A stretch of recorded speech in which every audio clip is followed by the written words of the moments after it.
Okay, so we will chant the words of loving kindness. Okay, so please follow along. This is what should be done by one who is skilled in goodness and who knows the path of peace. Let them able and upright, straightforward and gentle in speech, humble and not conceited, contented and easily satisfied, not burdened with duties, and frugal in their ways, peaceful and calm and wise and skillful, not proud and demanding in nature. Let them not do the slightest thing that the wise will later reprove, wishing in gladness and in safety. May all beings be at ease, whatever living beings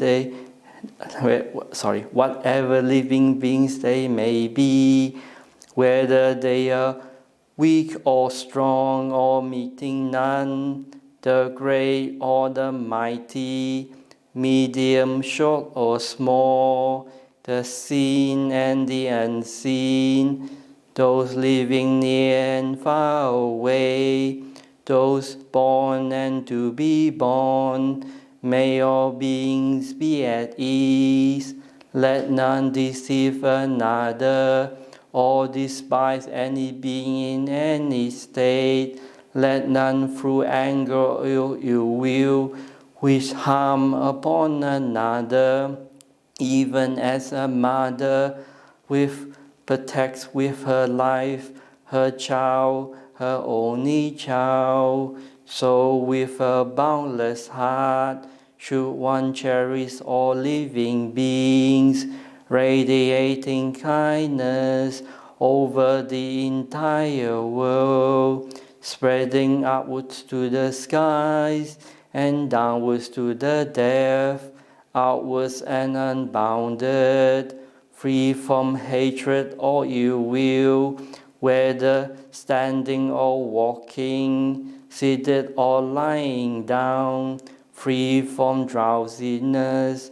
One should sustain this recollection. This is said to be self-supply abiding, by not holding to fixed views, the pure-hearted one, having clarity of vision, free all sense desires, is not born again into this world. Sadhu, sadhu, sadhu. Well, Bhante, over to you. Okay, so Happy New Year to everyone. So it's been quite busy at the moment at the monastery, because you see, just after the New Year Eve and on New Year Day, normally we get a lot of people coming to the monastery. So the first day of 2023, about I think like 400 people come to the monastery. Then the next day about 100, and today maybe close to 100 too. So it's been quite busy in the monastery. So sometimes I wonder why a lot of people come to the monastery. Because you see, it's in Buddhist tradition, when the first day of the New Year, a lot of Buddhists will come to the monastery and to offer alms rounds or share a meal with the Sangha. So it's just to start the New Year Eve that people come in to start the New Year just by doing an act of kindness and merit sharing with everyone and also with the Sangha. And also to receive a blessing for the New Year. So it's quite a new a tradition that most Buddhist countries will do. Even places are not Buddhist, then they will come together in any religious gathering and just to practice together, pray together, and also to basically share and practice together. So this has been a tradition all around the world. So yeah, so it's quite good that everyone is happy to come over and share with the we'll say the ceremony to welcome the new year. It's funny, sometimes on that day, on the New Year day, I notice there's a lot of people that come over that we haven't seen before. So sometimes we call that the Wesak Buddhists, that usually they come only during the New Year day or for Wesak celebration. Yes, so sometimes it's good to come more than just 1 or 2 days a year, because to come to the monastery, it actually reminds us to basically to practice, to be generous, and to just do good in the world. Because when it comes to the monastery, basically it reminds one ourselves to practice. Because when I was a lay person, when I first went to a monastery or a temple, it was quite an amazing experience. Because I see people, everyone was happy to come and share a meal together, and also to do them chanting and do them blessing together. So it was something quite new, and that struck me like, wow, this was special. Because the energy is very different. Everyone was happy and everyone was enjoying their time in the monastery or the temple. So that always gave a strong imprint in my mind, where in the world people are just basically can be quite cruel and competitive to one another. So, but coming to a monastery, you see a lot of kindness and a lot of happy people. So that brings a lot of happiness to my heart when I was a lay person. So that's why I got quite attracted to Buddhism, because of the loving kindness and the sharing and the generosity. Because the Buddha say it's the mind that's the forerunner of everything. Because when you look at the verse of the Dhammapada, the mind is the chief and it's a forerunner of everything. By what we do, good, bad, or evil, we'll reap the karma. So if we do something unwholesome by body, speech, and mind, it's like the odd cart that will follow that person no matter where they go. But if a person do well and do good by body, speech, and mind, it's like a shadow that always follow that person no matter where they go. So that's why it's so important to keep the precept, to purify the mind, and to develop wisdom. Because when we do that and we develop wisdom, it leads to happiness in one's heart and mind. So that's why it's very important to start the new year in coming to the monastery and just offering a meal to the Sangha and just listening to the teaching of the Buddha. Because sometimes it always reminds me why so many people come to the monastery and listen to Dhamma talk. Because the world can be very chaotic, because the world is going the opposite direction, greed, hatred, and delusion. And sometimes people think too much. The more people think, the more problem arise in their mind. I was looking at a clip in YouTube where this person asked this person in his 60s, say, what advice will you give to yourself, what you know now, if you're when you're in your 16 years old. And this guy was in his 60s, and he looks a bit scruffy, long hair, beard. And he say, what I'll give to myself as advice, he say, I'll tell myself when I was 16, not to think so much and to listen to your mum and to work very hard. Work hard to study, work hard to get a partner, work hard in your job, and work hard to support your family and to do well in the career.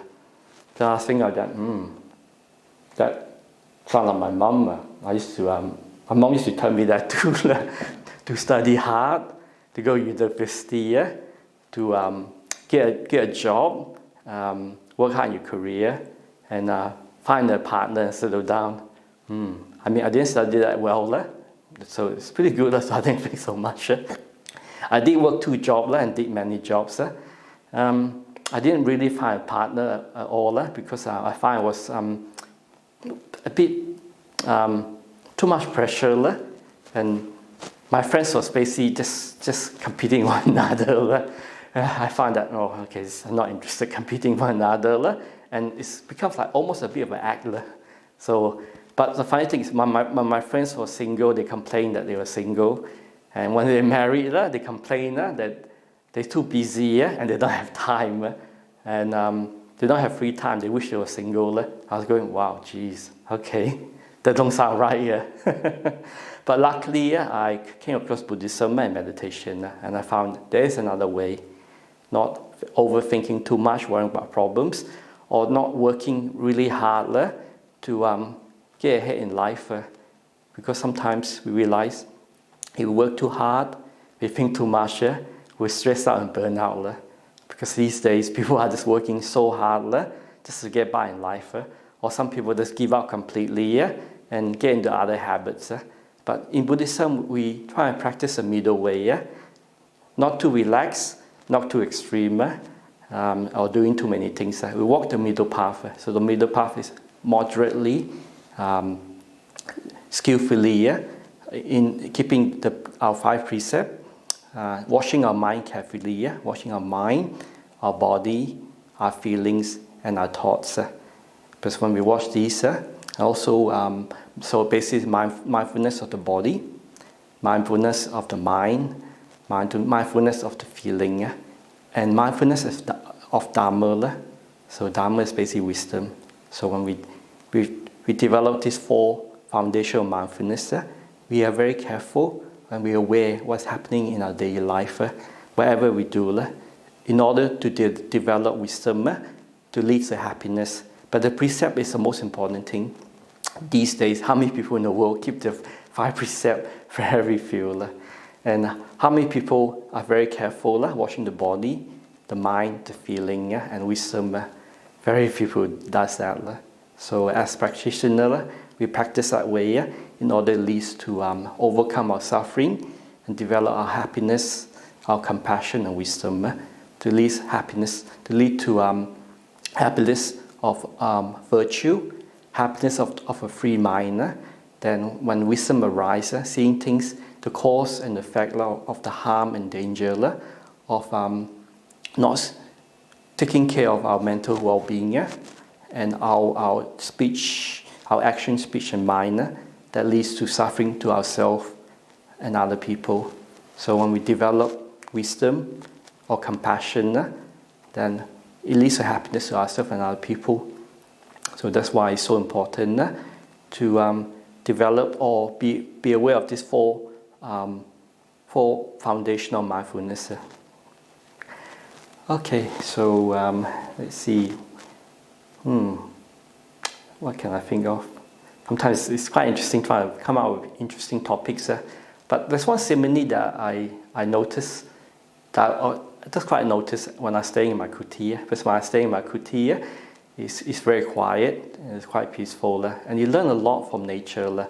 So sometimes I notice when the parrots or cockatoo come, they come in one big flock. Sometimes they all come and flock into one tree or trees nearby, and they make a lot of cracking noise, and they start ripping all the leaves and the honky nuts from the gum trees, and they make a mess all over the place. And sometimes if they come close to the monk's hut, they'll throw all the honky nuts into the kuti. So you hear once in a while he just bang, bang, bang. I was going, wow, geez, these parrots, they make so much noise when they come over to my kuti or close by. Sometimes I feel like going out, just go, quiet. But as Buddhist monk, we cannot behave like that. Just go let nature and animals be free and do what they like. Because this is part of nature, and there's no point fighting with nature. So I noticed, during the lunchtime, when the lay supporter come in, it's almost like the parrots. They come in one big groups with their families and friends, and they talk a lot, and it's so busy. It's like those parrots coming over next to my kuti, making all the cracking noise, and basically just ripping the trees apart, and the honky nuts. I was going, that's almost like some of our lay supporters come over during lunchtime. But once in a while, when I come out, I see this really big bird that soar over up high in the sky. So I go, wow, what what's the word like almost like a really beautiful bird. So when you look close to it, it's quite big. Yeah, it's actually a wedge-tailed eagle. Yep. So what's the word you can call for that? When you saw elegant, maybe elegant or magnificent bird is soar up in the high, so quietly and so high, just soaring in the sky. And once he sees a prey who will swoop down very silently and pick up the prey. Could be a rabbit or a small mammal or even a small bird. So and just attack it or eat it there and just fly away with the victim. And I was thinking, wow, sometimes almost like the monks, we don't attack people. We come to the monastery quietly. We receive our alms bowl. We receive the lay people's offering. Then we quietly go back, have our meal, or go back to the monk's hut. So so it reminds me of the simile of the lay people coming in the monastery, making a lot of racket. Then the eagle just soaring really high and quietly by himself and swooping down, getting the prey, eating that, or flying away with the prey, with the food. So so that sometimes you learn a lot from nature. So so we should practice in a way that we soar really high and quietly, just like the eagle, wedge-tailed eagle. Okay, so I guess we can start the meditation, or unless someone needs to ask some other questions. If not, we can also ask questions afterwards. So meditation is basically, for those who are new, so meditation is basically just learning to ground yourself. Okay, so what we do is just make yourself comfortable.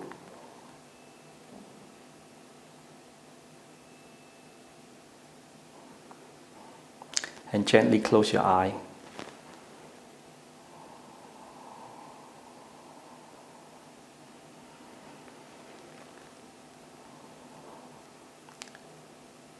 With your eye gently closed,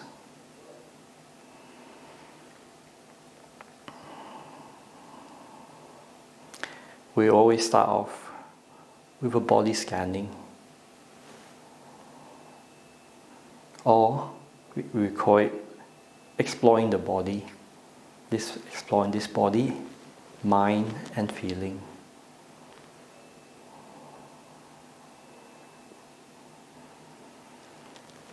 So with our eye closed, you bring our awareness to our face. We take a deep breath in, then breathe out. Breathe in, then breathe out. And just breathe naturally.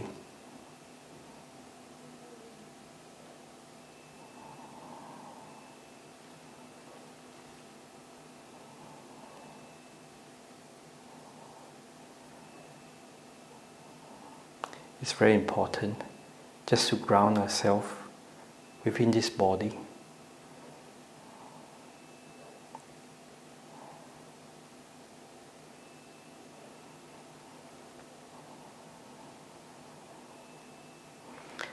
Then we start off from the top of our head. We relax our forehead. Relax our face.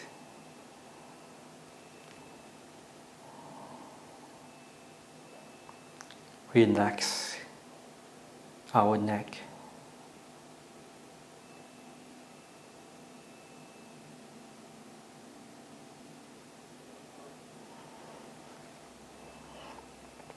Relax our upper body.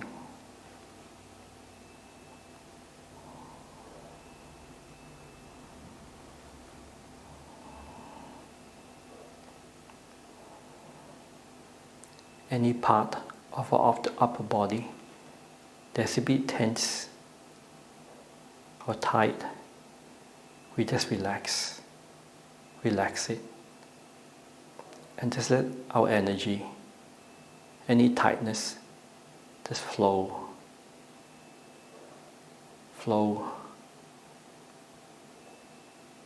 away or dissipate away from any tension.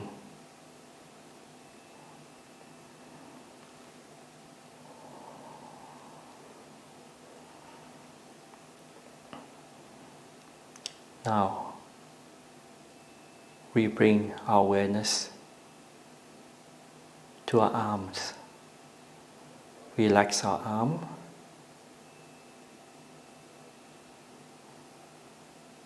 Relax our hands.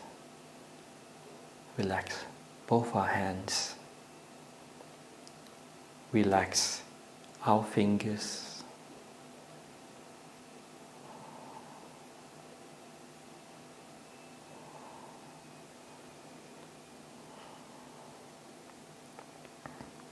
Now, we bring our awareness to our back, our upper back. Make sure it's nice and straight, not too rigid. And relax our upper back. Then we bring our awareness down to our lower back. Then we relax our lower back.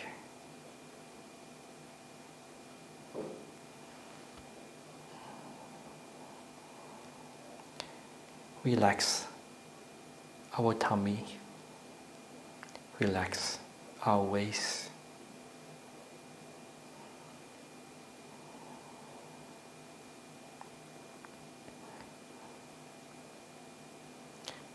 Now, we gently bring our awareness down to our lower back, or the part that's sitting on the cushion. If you need to, please move it around. Makes it comfortable. Then relax. Relax the part of our back that's sitting on the seat. Relax. Let any tension or any tightness just flow to all our whole body. Let the tightness, the stiffness just become dissipated.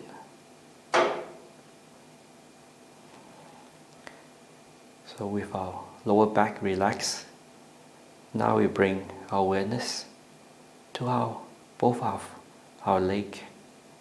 Relax our leg. Relax our knee. Relax our ankle. Relax our feet. Relax our toes.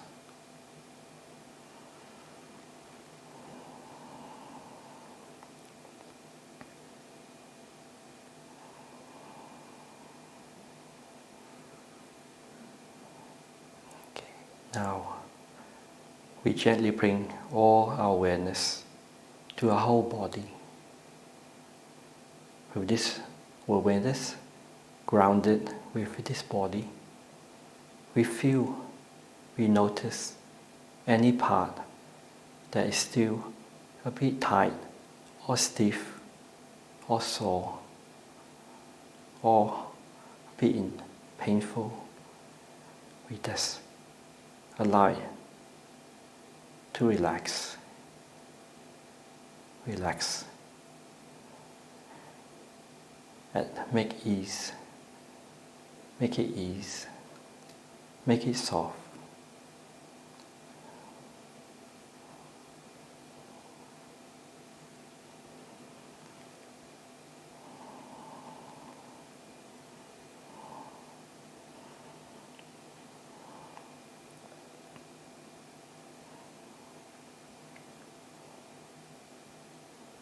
With this body relaxed now, we can bring our awareness back to our face and just notice our breathing in and out, calmly, peacefully, gently, softly.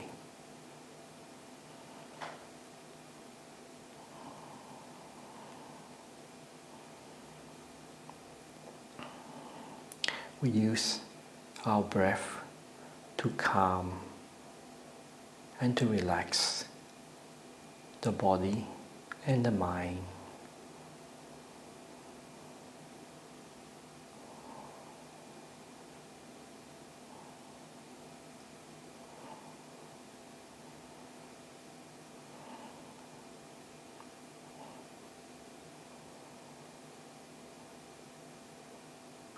And to make peace with our thoughts.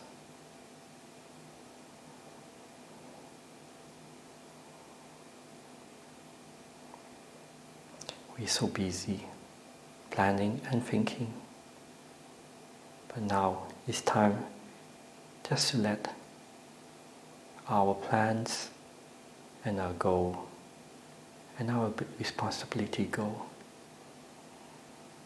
Meditation is an emotional path.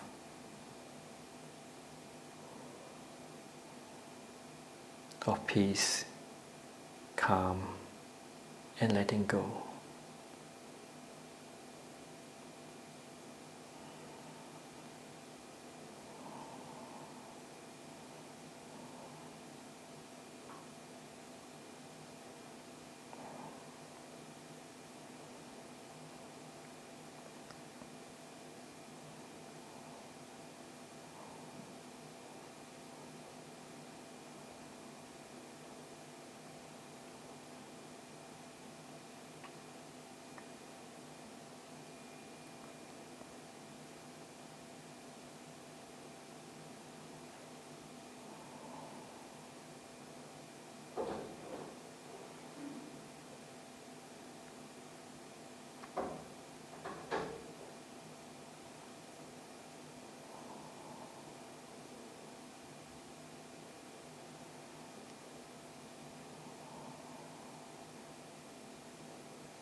If you find any part of your body that's still a bit tense or tight, it's okay. Sometimes we're very busy. The busier we get in life, the stiffer our body becomes. Now it's time just to relax. Relax our body. Give it a break. And slowly let any stiffness, any tightness, any busyness, let it go. And just relax the body. It's in a safe place.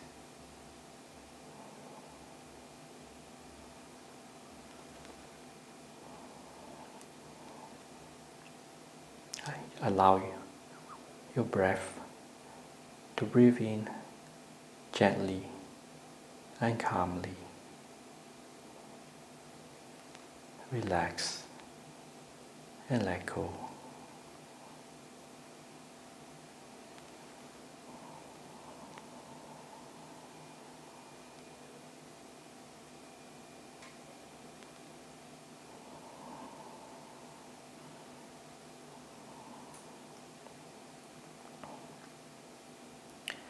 Just breathing in, relax, and breathing out, letting go.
If you find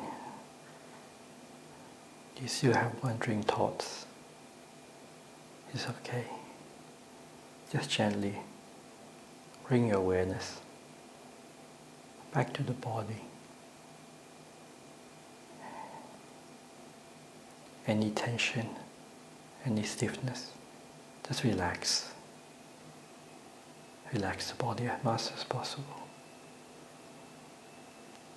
And just use our breathing to calm, to make peace with our thoughts, our feelings, and with the body.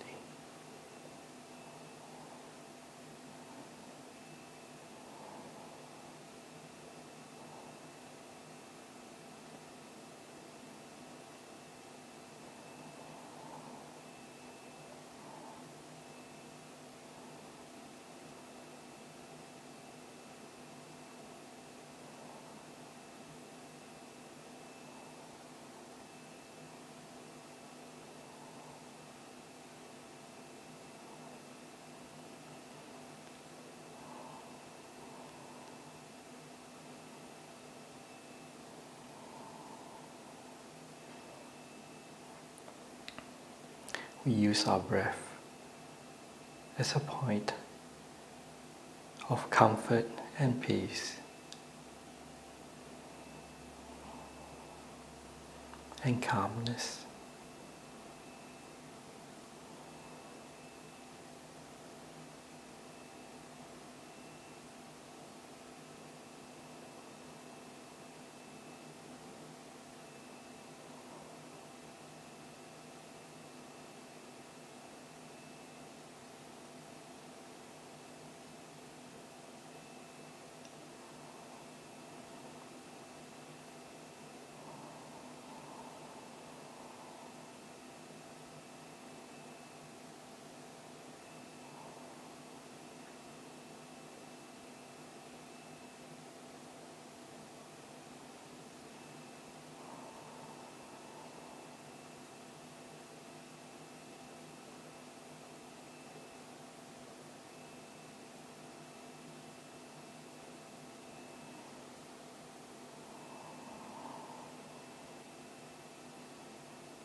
as our body becomes still and relaxed,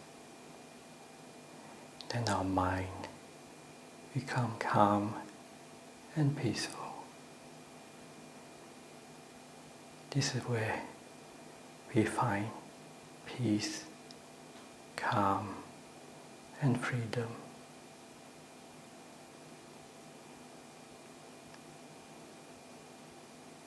We find happiness within. From a chaotic world.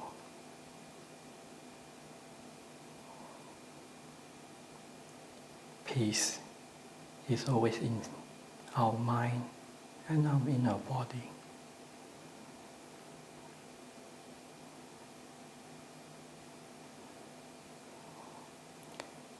Please enjoy this moment of stillness and calm.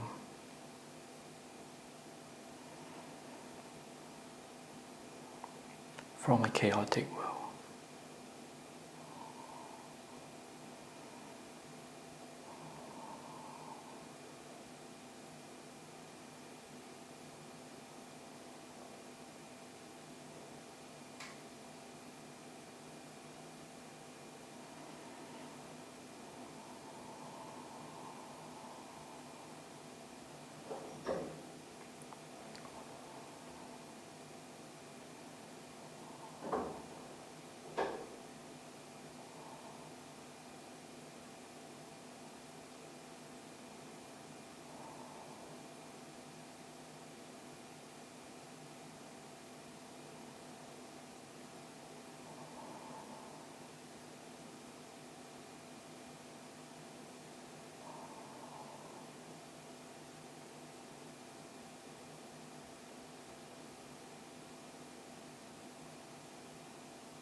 Okay. We'll finish the meditation soon. So please enjoy the next few minutes of calm and peace.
So I'll ring the gong 3 times. On the third ring, come out of meditation, gently and slowly.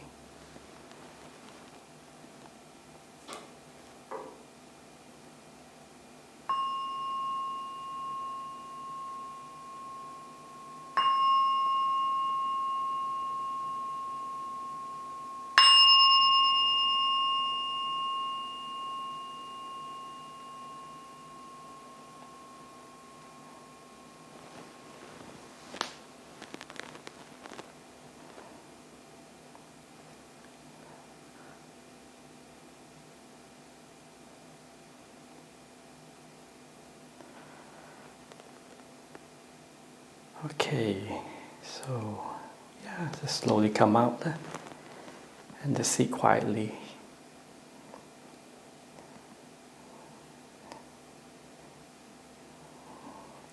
It does take a while for everything to calm down.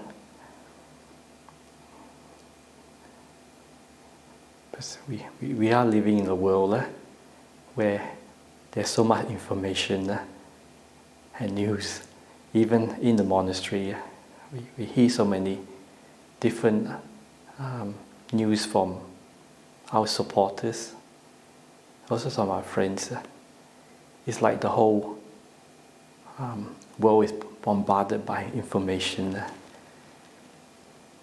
And sometimes I notice if I listen or see the news too much, it can be a bit overwhelming. Yep. So sometimes it's good to basically have a break and just get away from daily life, busyness, worry and anxiety. Because if we think too much, we plan too much for the future, and we worry too much. It does not help us. The most important thing is to take care of our own virtue, our own mental well-being, and especially our own peace of mind. Because we are living in a world that's so uncertain. Things are changing so fast. Yep. And the whole world is getting crowded. And there's more things happening. One thing I noticed. But it's always been like that. It can be very chaotic, but the good thing is, once things are very chaotic out there, we can always come back in. We come back in, we ground ourselves within this body. Then when the body is grounded, we bring our awareness just back in, using our breath just to calm everything down. Calm, relax this body. And just relax and still the mind. Because when the mind is calm and peaceful and still, we see things clearly. We understand why people behave or think and do things unskillfully. And mainly it's just because of looking for happiness or looking for some gain and honor, something to do. It's just busyness. Sometimes I notice people are so busy with their day-to-day life. And sometimes people can't learn how to sit down quietly and peacefully. So meditation is learning just to accept things and let things go. But also the most important thing is to let go of any of our anxiety or worry. Because we are living in a world that's not perfect. Sometimes people tend to take advantage of one another or just argue, have many different views.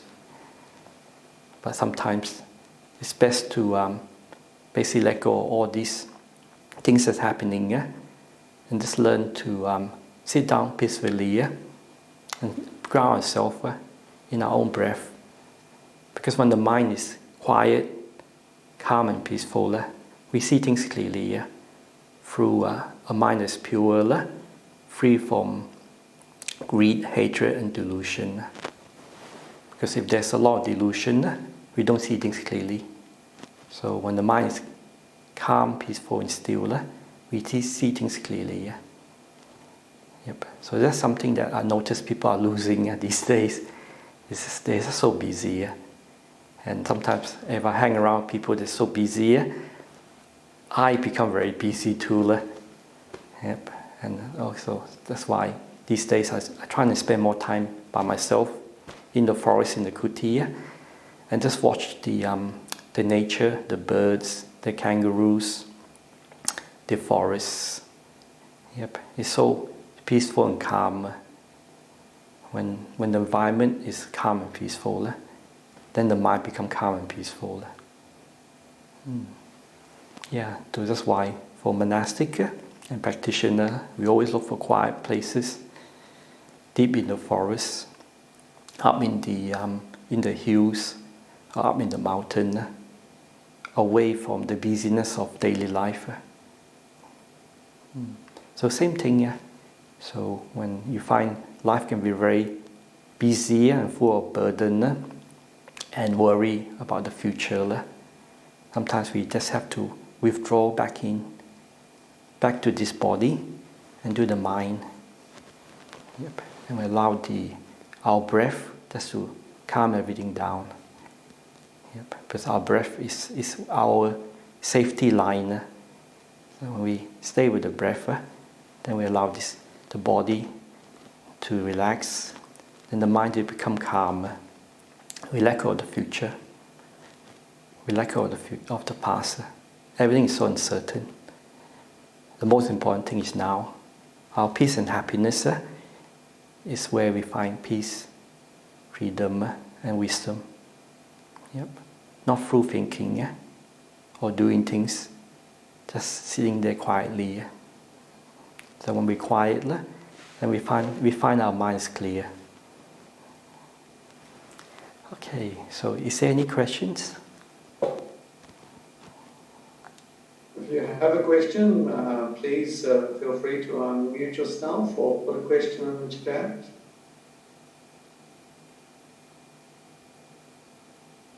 Oh, Gloria's got a question for you, Bhante. Okay, yes. Yeah. So, go ahead. Just when I was meditating, I think it's like a suppressed anger comes up over like a past events, and then I become really angry, and then I stay angry for the rest of the meditation. So what would you usually recommend when something like this happens, like suppressed emotions or suppressed anger comes up during meditation? Yes, thank you. Okay, that's a good question. It's not easy because even myself, I do have anger. Because being a monastic, sometimes you try your best, you take care of people, and sometimes even myself, I find I could take advantage and use and manipulate it. And my intention was to help people out in this monastery and other monastery. But it's due to defilements of other monastic and lay people. Basically, they want to take advantage of me and put me down. Because the reason why is because they're suffering and they're not secure. So that is a tough one. When anger come up, but like the Buddha say in the verse of Dhammapada, the person, he used me, he abused me, he hit me. So all these thoughts is not good for the practice. Because sometimes we hold on to this, yes, it stops us for finding peace and happiness. So what I find sometimes with my own practice, I see this as a experience. Sometimes these things are meant to happen because in life we have the best intention to support one another and to support our monastic friends. But when people let us down and they use it and manipulate it and take advantage of us and put us down, then we have to see this inner hurt within our heart. It's our lesson. We learn to understand we are living in the world. The world is very chaotic. There's so much problem. People will take advantage and use and abuse us. And when that happens, we just have to learn to let go and see it as a learning experience and learn basically just to keep away from people that's very manipulated in the world and set a boundary. Because when we set a boundary, we don't allow that person to hurt us or use us. Because if we don't set a boundary, then it will happen again and again and again. So sometimes I do admit it's not easy, it's very hard. But if we set a boundary, we distance ourselves, then it's not too bad. But if it does still happen again, then we have to learn to forgive ourselves. You know that we are human beings, things like that do happen. And sometimes I have to remind myself, there is no happiness outside of my mind and the five senses. If I want to find happiness and peace, I look inside. When the mind is calm, then the mind is free. If the mind is confused, then the mind is in turmoil. That's why sometimes you have to reflect on non-self. But the Buddhists say, if there's a self, there's my suffering and my problem. But if there's no self, then we're free. We're free from the hurt, the disappointment, and the regret. So forgiveness is very important. We forgive other people, but especially we forgive ourselves. So when we forgive ourselves, we free ourselves. If it's still hard to forgive, then you have to think your intention is pure. You don't make any bad karma. Because the other person that's making bad karma is their problem, is their mind. Because I notice in the monastery, people that is practicing well, they have a very pure mind. So they get into good meditation easily. The people that's angry, they're all over the place. They can't sit still. They're so chaotic. And the more unhappy they become, the more they have to work harder, and the more they have to do things. So it's like having a restless mind around the place. So that's why, as a Buddhist monk, we only spend like maybe 2 or 3 hours together in the community, and the rest of the 20 hours we spend by ourselves. So so there's less people to irritate one another. Sometimes I ask myself, I should know better, but no, let's go let it be. It's just a lesson for me, that things like that happen. Yep. But most important thing, you're coming from good intention, and you're not making any bad karma. So what other people do, if they make the bad karma, that is their business. Karma is quite interesting. It just goes around and comes around. Yep. So sometimes, it's quite interesting. But sometimes I feel like I get used and abused in the monastery. But if I don't react, then I'm free. If I react, I just cause more suffering to myself and other people. It is very difficult, I do admit. And the world that we're living in is getting worse. So the best thing is just try and disappear. Just disappear as much as possible. So when you disappear, you're free. Yep. And when you disappear, you don't allow other people to do not allow other people's behavior to spoil your happiness at this moment. Yeah. Sometimes the Buddha gave a simile that if someone is mentally sick, their words that come out is very bad. Sometimes you have to see that they're mentally not healthy, because a person that's happy and kind will not hurt other people. Yep. So only people that's mentally unwell will hurt other people and hurt themselves. That's why the Buddha say always associate with wise people. So a wise person is someone that bring happiness to themselves and other people. A foolish person brings suffering to themselves and other people. Yep. So we try our best to associate with good people. So what you're doing now is great. Join this meditation, and everyone's practicing. We're all practicing together. Yeah. Okay. Thank you. Is there any other questions?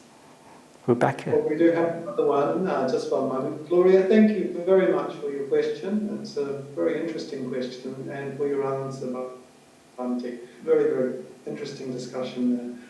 Becky would like to ask a question. Becky, would you like to unmute yourself?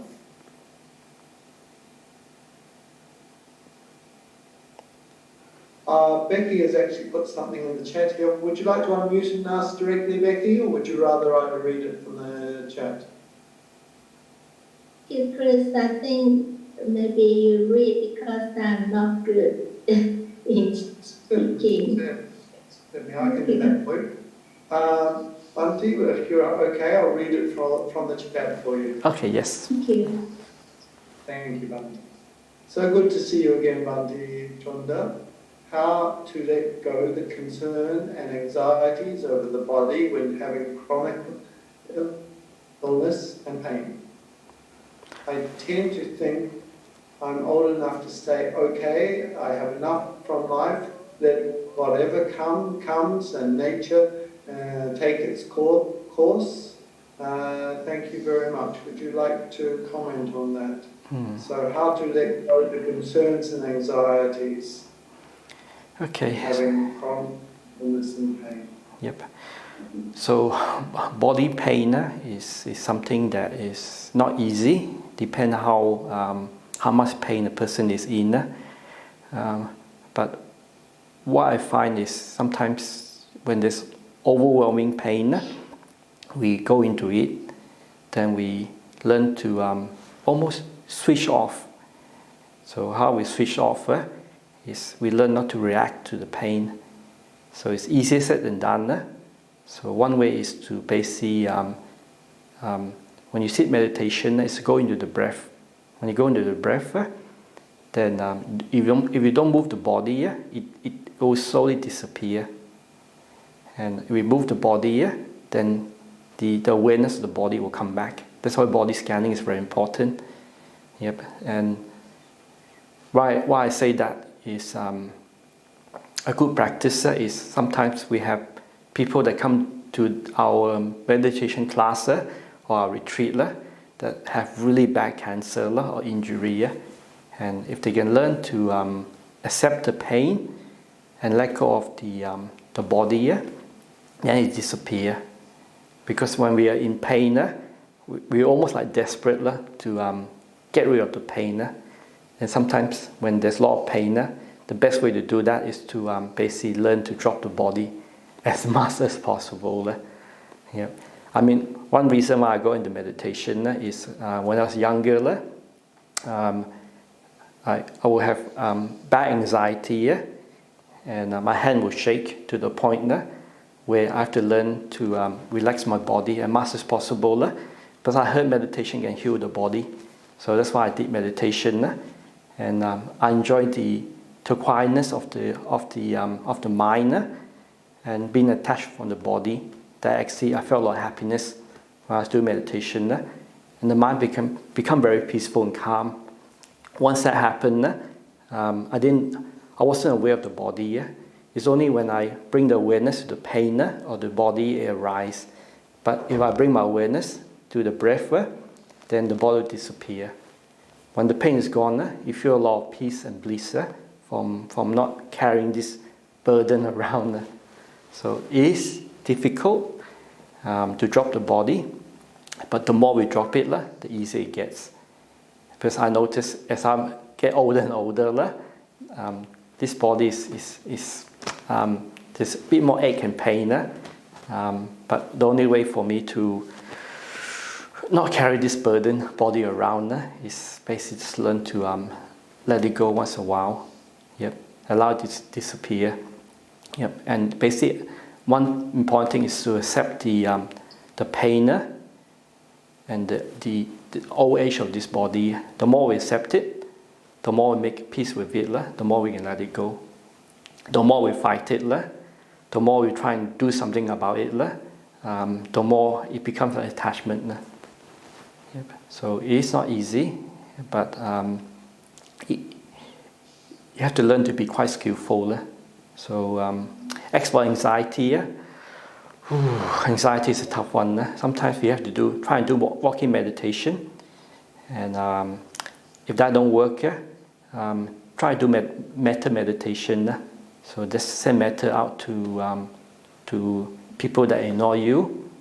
If that don't work, then send metta to your family members, people that you care, that respect you and care for you. Especially send metta to yourself, because metta to oneself is very important. Yep. And that may lessen the anxiety. Okay, I hope that's useful. Thank you, Bhante. Okay. Is there any other questions? Yeah. Sorry that I might be over the place. Sometimes when I speak, because I don't come from reading too much books. So for me, I don't mass amount detail in my mind compared to other monks. I just come from practice and experience. So sometimes when you stay in the forest, you don't really see anyone for like hours, and you don't think so much. So when you start to try and think and come out of things, it becomes like a bit of a burden to come up with stories and ideas, and to become an entertainer. So that's why with practitioner or forest practitioner, forest monks, we spend a lot of quiet time in the forest. So if there's no community sitting in front, I find it very hard to relate to people, because before the lockdown, when I go to the Armadale class, there's up to maybe 40 or 50 people in front of me. So it's easy to interact with people, but when you have to interact to a camera or through a speaker, I find it very hard to connect. So the connection is actually lost. So it's sometimes very difficult for me to come up with stuff. So it's almost like being a monk now. It's like being an entertainer and a storyteller. So I'm not really good at that. So please forgive me if I say or speak not clear or properly. Yeah. Okay. Okay. So if there's no more questions, then we will stop. Yeah, so sorry, Bhante. I actually have a point to make here. Yes. I share your talks with my family members and with my dearest friends, because I find the messages you give are very clear and very easy to understand and very useful. So I would just like to say thank you, Bhante, for your efforts to talk with us. I for one, and I'm sure many others here tonight, also enjoy your talks. And we have 30 members here this evening. Oh, okay. Thanks, Chris. Yeah. It is. Gloria has also said your answer is wonderful and very helpful. And Mark has just reiterated my words by saying she feels the same. Very clear and very helpful. Yes. Sometimes if there's question and answers, then it's easy to answer the questions. Because for monastic, you find that with Ajahn Brahm or senior monks, if there's question and answer, it's easy to connect. If there's no questions, it's very hard to connect. Because like what Ajahn Brahm says on the talk on Friday night, when there's an audience, it's easier to feel what's happening with the audience and to connect. Because with Skype these days, it's very hard to connect what's happening if there's no questions. Yep. So yeah. So I hope it wasn't bit of a burden for everyone to put up with me tonight. Not at all. No. Not at all. Okay. Bhante, we have another question for you from Yes. Christina. She would like to know, do you have any New Year's resolutions? Oh, okay. I think with this, I find that it's good to keep things simple. So this is from the saying of all the Sama Sambuddha. So to avoid evil and do good and cultivate and purify the mind. And this is the teaching of all Sama Sambuddhas. So all Buddhas arise in the past and the future. This is what they mainly teach. To avoid doing evil, to do good, and to purify the mind. So basically keeping the precept, calming the mind, then learning the teaching and developing wisdom within yourself. Because wisdom is something, you don't have, books only gives an idea or the roadmap, but when we keep our precept and we calm and purify the mind with loving kindness and compassion, then we see the suffering in ourselves and other people more clearly. So if we all can continue practicing the Eightfold Path and just avoid doing evil, cultivate goodness, and purify the mind, then we should do well. Okay. Thank you. Thank you. Bhante, I have a question for you. The honorifics Bhante and Venerable and Ajahn, Yes. how should these be used and for whom should we use these? Okay, so Venerable is a common term for all monastic. So Bhante is mainly for a Buddhist monk, fully ordained Buddhist monk. And Ayala is usually a fully ordained Buddhist nun. And Ajahn is usually a monk that's been enrolled for 10 years. So in Thailand, Ajahn, what it means is teacher. So this is the difference with Venerable. But Venerable can be used for all monastic. Yeah. Okay, thank you, Bhante. Okay. Yes, can I ask a question? Yes. That would not be About the comment about that. Because when you read the suttas, people address the Buddha as Bhante. Yes. So for me, I just find it's just such a lovely term. It means teacher. Yes. So it's just a lovely way to address a monk. Oh, yes. This is it, Bhante. Yes. Yeah. Bhante is in Sri Lanka, usually use Bhante. But in other countries, like in Thailand, they use Venerable Ajahn. It's just the culture. Yeah. Yeah. Yes. Yeah. Yes, but the proper way to address a bhikkhu is Bhante, according to the Buddhist teaching. Yeah.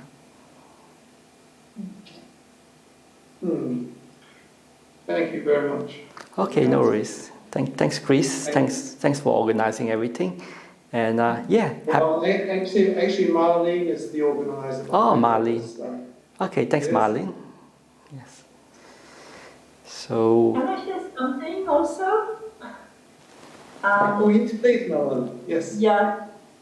Thank you, Bhante, for your talk, and I love when you give your life experience, and because I can relate very much to what you're telling, especially about the noisy birds. Yes. I don't have any cockatoos or here, but sometimes I have noisy neighbors, so I can relate, and maybe next time I'm going to.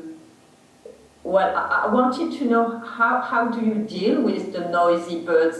Is this just you think, oh, it's okay, it's nature, they're noisy, and then your irritation or anger goes away? So I would like you to explain or comment a little more, please. Okay, so with noise and unpleasant sound, we have to turn inwards and look at our heart, because Ajahn Chah was saying that sometimes when he goes into the forest, it's very quiet and peaceful. So when he come out from the forest and go into the village, he hear people playing loud music, and it gets quite annoying. So when he reflects on himself, it's not that the noise is disturbing him, he is disturbing the noise. So there's a way for a monastic. So when we hear noise, we have to learn not to disturb the noise. In saying that, when we are doing the guided meditation, next door, there's a lookout. There was I think some people hang out at the lookout playing the loud music. So I'm not sure if people heard it on the microphone, but I can hear the boom, boom, boom, boom from next door.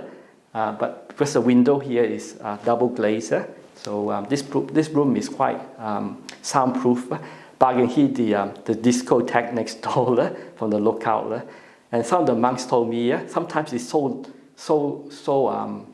loud. It goes on from 10 o'clock to early in the morning, and it can go on for days. That some of the anagaricus or trainee or some of the monks, even some of the monks will walk out to the lookout and ask them to keep it down, because there's about 40 monks and trainees and lay people in the monastery. But we know it's just kids messing around at the lookout just outside the monastery. So almost every weekend they'll come in and play their loud music. So it is a good teaching for us. We have to learn to basically just not to get upset or annoyed. So it's been very good teaching for the monks here when the young kids start playing their loud music in the car. So at the monastery we have that problem too. Yes. Okay, so we learn not to disturb the noise. So yeah, it's not the noise disturb us, but we disturb the noise. We make peace with the noise. Okay, so we'll finish. So everyone, good night and Happy New Year. And please stay safe and just continue practicing. Yep. The more you practice, the more free and the more wise you become. Because meditation and the precept is a protection. When we keep the precept, we protect ourselves from harm and danger. And when we meditate, we purify the mind. When the mind is purified, it's clear from defilements, self and ego, then we can develop wisdom from a kind, still mind. Okay, thank you. Okay, good night. Bye. Good night, everybody. Okay, good night. Good night, Bhante. Okay. Wonderful. Good night. Thanks, Margaret.